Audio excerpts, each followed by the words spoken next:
We may not have coordinated on that song, but it was a perfect introduction.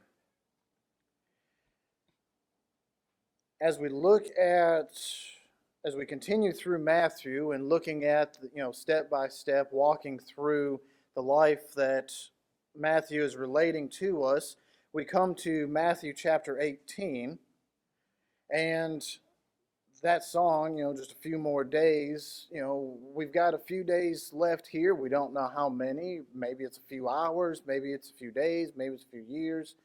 We don't know how much time there is, but what we do know is we have that time to get ourselves prepared.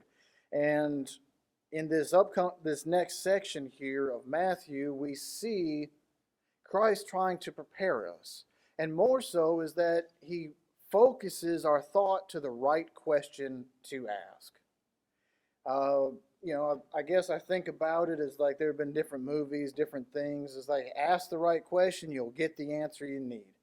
Well, now it's like a riddle. It's like, well, what do I ask? Because depending on what I ask, depends on what kind of answer I get. Well, in this particular spot, the disciples ask a question that's the wrong question. But Jesus gives them the answer they need instead of trying to make them guess for it. And we see the idea here of become as little children. And in part of this, we see, if we go back through the life of Christ and through the ministry of him, he actually uses children several times to illustrate a point. And we see that again tonight in this part here. The interesting part is that right now they ask this question that they're about to ask in chapter 18, verse 1. They say, at the time the disciples came to Jesus saying, who then is the greatest in the kingdom of heaven? Who is the greatest in the kingdom? Well, the first thing to note is that right now the kingdom has not been established yet. They are about to establish it. It is getting ready. Christ just told them in the end of chapter 17 that he is about to be betrayed by men and will die. But they are still thinking that the kingdom is being established. They're maybe getting a little fuzzy as to how this is going to happen. But yet they know it's coming. They believe it's coming. And yet, there's still this question mark here. I think it kind of ironic is that right here it says, who is the greatest? But if we look back in chapter 17 for just a moment, we see after the Mount of Transfiguration, Jesus had brought just 3 disciples with him. When they all came back down, they come down to a part where there's a man who is begging for mercy on his son. In chapter 17, starting in verse 14, and when they had come to the multitude, when Jesus and his close disciples came back down, there was this man waiting for them. His disciples that were still down at the bottom that this man came to could not get rid of this evil spirit. And so Jesus rebuked them, saying, because of your unbelief, if you had the faith of a mustard seed, you could do this. And so I think it's very important to kind of backtrack just a moment. I think there's probably been a few days in between that instance and this, what he's about to say, but apparently the message still hadn't sunk in yet. That needed to be reiterated. And so he says that particular spirit needed to go out by prayer and fasting. It could not be done with boldness. It had to be done with a meeker, more humble attitude. And so as we look through chapter 18, we start to see this come back out again. Now, obviously, when Jesus says, when he was asked, who is the greatest in the kingdom? Jesus called a little child to him in the midst of them. He called a little child to come in to sit with him and said, assuredly, I say to you, unless you are converted and become as little children, you will by no means enter the kingdom of heaven. All of a sudden, we see a couple of key things in that one little spot right there. First off, it was the wrong question. The question is not who is the greatest. Jesus says the question is, how do you get there? You've got to get there before you can find out who's the greatest. Now, they understood wedding feasts and all these different feasts, and we see a couple of times when they describe who is sitting at the head table or the closest to the table. Because in the custom, whoever's the closest to the table is the most honored. It is the greatest at the feast. They were thinking the kingdom would be like the same thing, is that whoever is closest to Christ. But Christ said, are you there? Have you accepted the invitation and come in? First, you've got to get there. That is the question. And he looks at this little child. Now, he does not say become little children. He does not say, throw a temper tantrum when you don't get your way. We're not highlighting the negative things of little children, of their development and growth. What he is saying is that unless you are converted and become as little children, what is it that is so special about that particular little child that will allow us to see our way clearly enough to ask the right questions to get to heaven? Well, as we look at it, we see first off in verse 4, he specifically says we must be humble. Therefore, whoever humbles himself as this little child is the greatest in the kingdom of heaven. First, we have to be humble.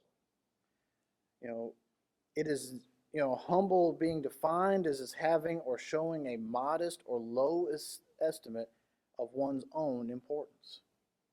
I bring up the part about that demon in chapter 17 of that trying to be removed because it showed the need of humble nature. It could not be done with one being standing over top of proud saying, "Get out." Christ did that many times. There were times that you had to rebuke one, but this particular one you had to also learn to be humble. Yes, they are the soon-to-be apostles. They have obviously been endowed with special gifts from Christ himself, but yet, do you think yourself more because you have that gift? Or is it just that, a gift? Something to be used to try and help others. Not for recognition, not for the self-gratification or abilities, but is it for the meekness and the ability to say that we all can get there? And when they say there's no I in team, it's not because, if we're looking at football or any other sport, which team does the best?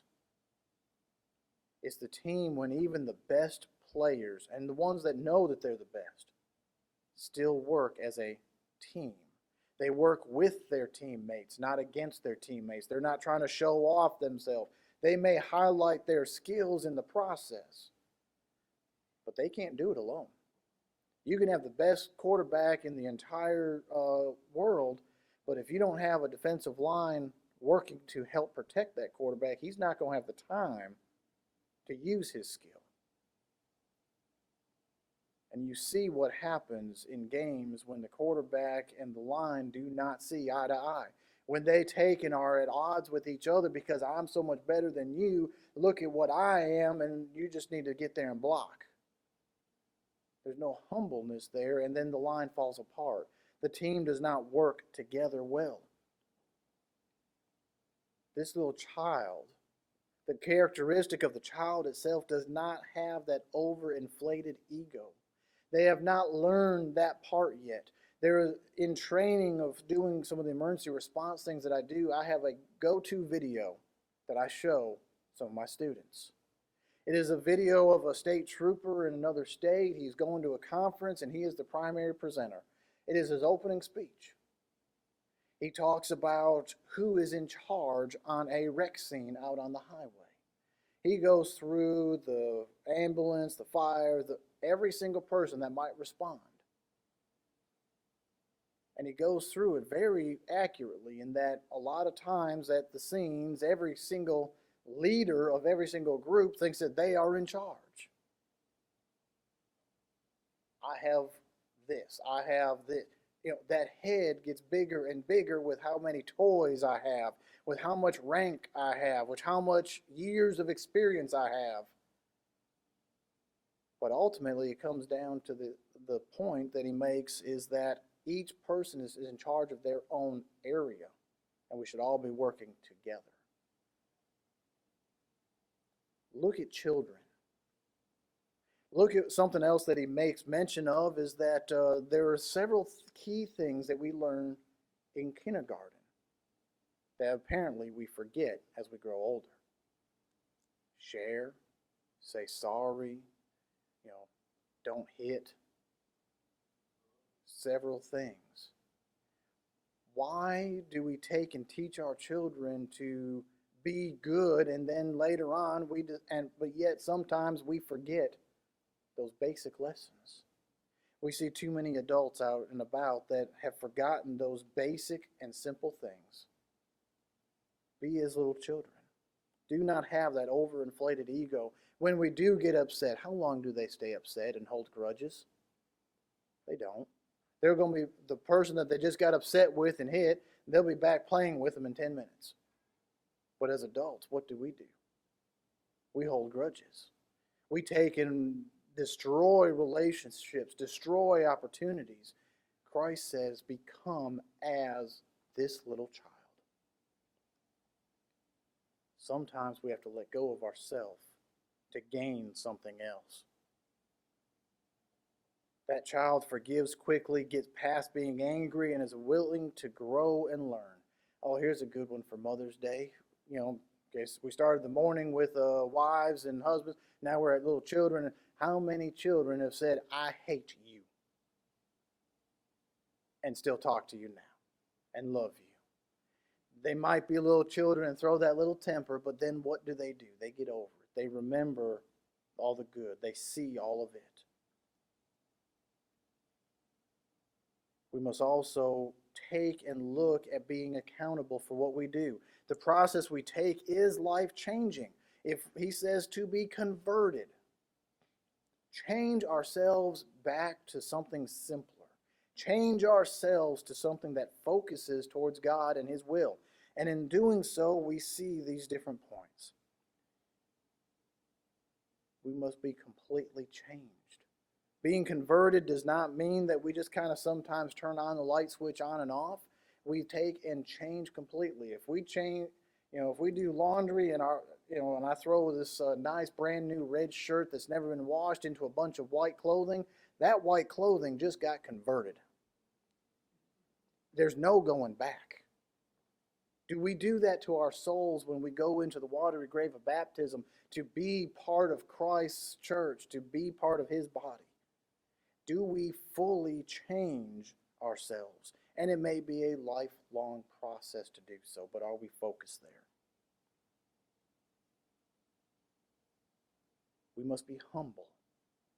We must be willing to let go of our own ego, be willing to listen to others, be willing to accept other opinions and ideas. Now, we don't wave on the standard of truth, but we do take and allow everyone that opportunity. We also have to be willing to receive. In verse 5, it says, whoever receives one little child like this in my name receives me. Later on, as we continue through Matthew, we'll see at the judgment scene, when we do to the least of these, we have done to him. Again, when we receive one like a little child, little children don't care about our skin color. They don't care about long hair, short hair. They don't care about all these things that we put in our way. Will we receive someone? But he goes deeper.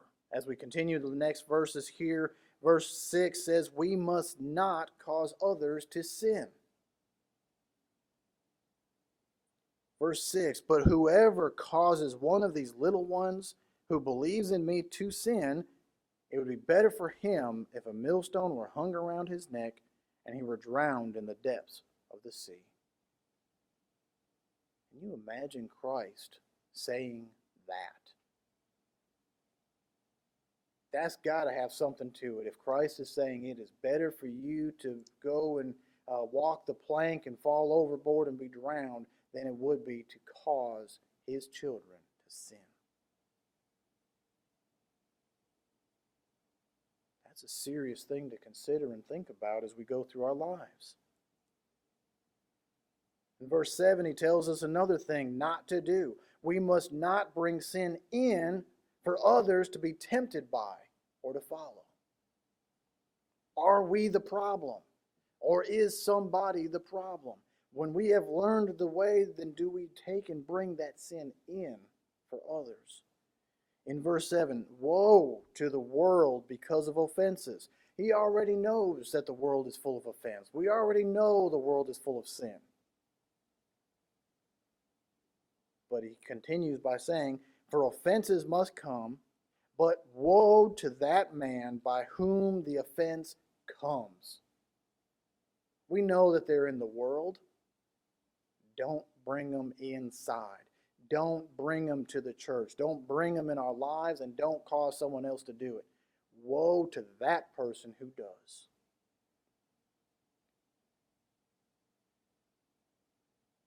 And then he comes back to the idea of being converted. In verses 8 and 9, he gives us this idea that we must get rid of the elements of sin in our own lives. Now, he's using physical things to depict this. It's not necessarily, it's not necessary that that is how we do this. But spiritually speaking, how do we get rid of sin in our lives? In verse 8, he says, if your hand or foot causes you to sin, cut it off and cast it from you. It is better for you to enter into life lame or maimed rather than having 2 hands and 2 feet to be cast into everlasting fire. And if your eye causes you to sin, pluck it out, cast it from you. It is better if you enter life with 1 eye than with 2 eyes to be cast into the hell of fire. What good is it to go to the lake of fire, go to everlasting punishment with all of your extremities when they caused you to sin, when we could have taken and cut off our foot and stopped ourselves from walking to the place that we don't need to be walking to? I'd rather be limping in heaven than walking in hell. Spiritually speaking, what do we do to our lives? If we know that if we go to this location, whatever that is, we're going to sin, do we go there anyway? Or do we cut off a foot, spiritually speaking, and not go there? If we look at this, we will sin. Then do we divert our eyes? Those 3 little monkeys come to mind. Hear no evil, speak no evil, see no evil. Do we cover our eyes sometimes? Do we cover our ears? Do we turn away? Christ says we must get rid of these things. Be converted. Be as little children. When little children are corrected into the ways of righteousness, when corrected and trained appropriately, they leave them. Why are there not more people that stick their finger in light sockets? We train them not to. We train ourselves not to. We train ourselves not to do things that cause us harm physically. We need to remember to do the same spiritually. It is okay to grow physically and developmentally, but we also need to keep the good qualities of these little children. Do we keep those in our lives? There are places where, Paul talks about growing up in the faith. Grow in your faith. Get past the milk and get to the solid meat. Physically, we have to grow. Mentally, we grow. Spiritually, hopefully, we are growing as well. But do we keep the good traits that we learn as these little children that Christ depicts? Do we keep those for a lifetime? Those never grow old. Do we keep them with us? Jesus continues in this lesson and other lessons that he gives to let go of ourselves in order to be of better service to others. It's not always about us. The question is not about, am I the greatest in heaven? The question is, will I get there? Will we get there? Not just me, because that's still focused inward. Will we? Will as many as I can help get there? Are we asking the right questions that will enhance our lives now and bring us closer to God so that we might be able to be in heaven with him?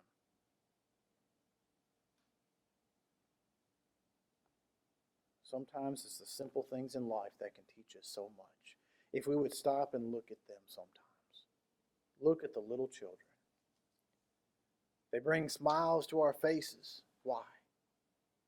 Can we do that for others? Can we take those good character traits, the traits of the little children that Christ highlights, put them in our lives? Focus ourselves so that we might not ask the wrong question because we're focused on the right ones. We offer the invitation. Are there any that need to ask that simple question? What must I do to enter heaven? If we have answered it, but we need to humble ourselves back down as little children so that we may return back to that opportunity. We offer this time for the invitation, for any needs that arise. Let us know so that we may help pray with you. Come down, we'll together stand and sing.